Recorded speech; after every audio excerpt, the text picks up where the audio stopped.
Со гласовите на пратениците од власта, 10 за, Уставната комисија во собранието ги аминуваше заклучоците од двојдневната расправа и сега може да се премине во фазата за промена на уставот на пленарна седница.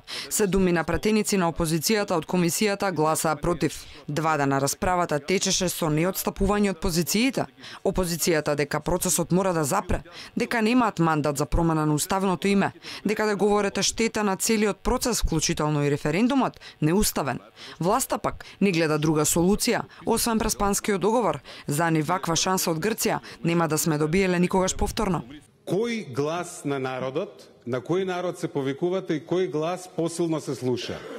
Тој на 609.800 и плюс граѓани, кои што гласале за, тие што гласале против 37.700 или граѓаните што молчеле?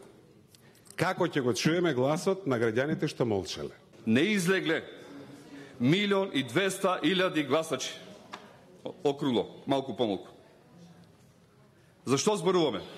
За која бројка? Луѓе, правиме прекршок во законот, во човечкото достоинство. Ние не смееме да го дозволиме ова. Треба да се најде начин да биде сето законето. Вака сме никаква држава.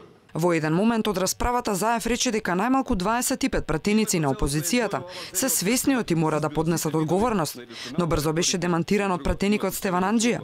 Еве јас донесов одлуки и презедов одговорност.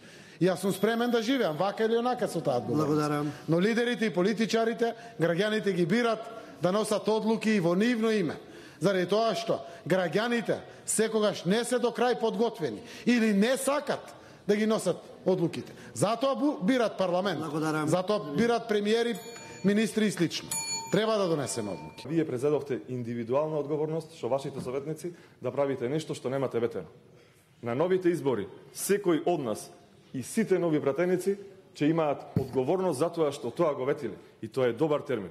Може би овие пратеници од ВМРО ДПМН кои што сите до еден се против, чувствуваат некаква одговорност пред своите гласачи дека тоа не можат да го направат. Во завршните зборови пред гласањето на заклучоците, Димитров рече и тој бил син на дете бегалец, но конечно морало да се стави крај на спорот. Димовски му одговори, процесот е пропаднат, а одговорноста е само во власта. Оти се спровела сама, исклучувајќи опозицијата.